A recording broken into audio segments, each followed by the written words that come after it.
everyone, it's Dr. Rick, founder of Herbal411.com, and today's video is going to be on what to do about viral exposure this fall of 2022. I've always been a proponent to fix your immune status before you get into a troublesome time period. Luckily, the pandemic, at least the current variant, has fizzled off as far as its death rate.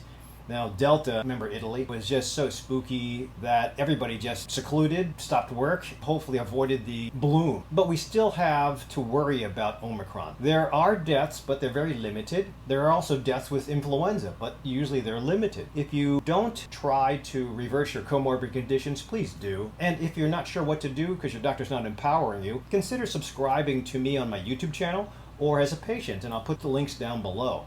The idea would be to get ready for what's happening. I always try to empower my patients to prepare for the speed bumps that are coming, whether it's age or a high risk for cancer, high risk for heart attack, or if you're morbidly obese or you have blood pressure, diabetes, and cholesterol, which most of us do.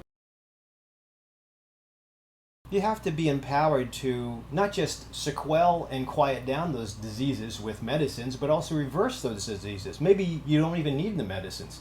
And I think that exercise, mindful practice, good sleep, and nutrition will always be the basis or the pillars to having you live a long life. Bottom line is that you should always try to reverse those things. In medicine, it's cookie cutter treatment for large populations.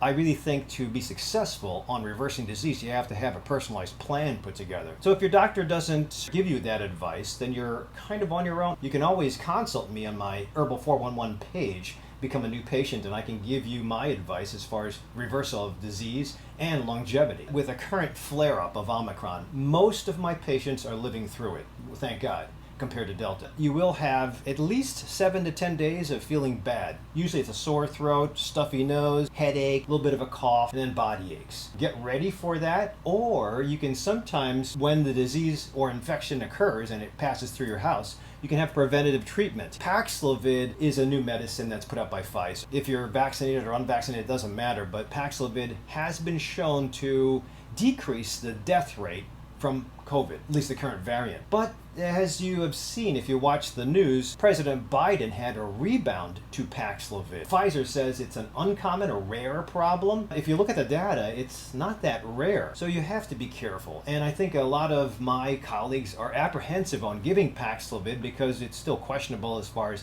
the massive list of side effects and who can get it. There is a renal dose for Paxlovid in case you have kidney disease, and it's an easy default for a doctor to say, oh, you have kidney disease? Just take this version. If you don't have kidney disease, take this version. And it's free from the government. Does it really decrease the severity? For sure. It keeps people out of the hospital, especially if you have comorbid conditions.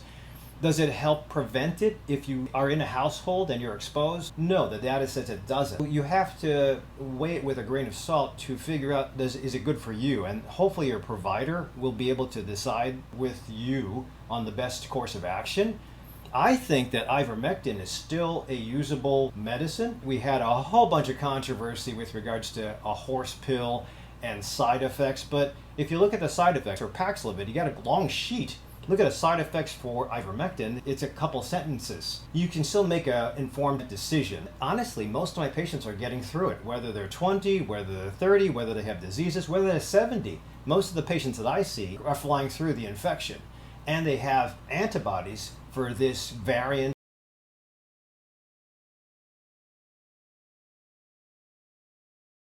Hopefully the next variant that comes. There's a BA 2.75 that's starting to build up a little bit of steam in the southern hemisphere. The data is not there to say whether it's a killer or not, like Delta. Bottom line is that if you are going to be exposed, think about what to do. If you haven't been vaccinated, also think about how you're going to tackle this fall.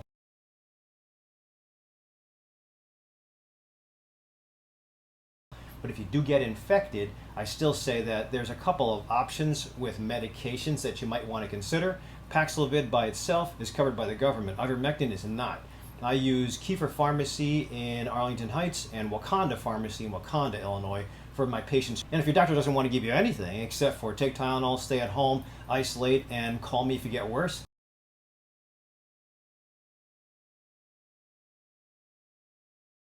So hopefully this gives you a couple of ideas as far as how to tackle your risk factors or what to do if you get exposed. Thank you for watching up to this point in time. If you have any questions, put them in the comments section down below. See you at the next video.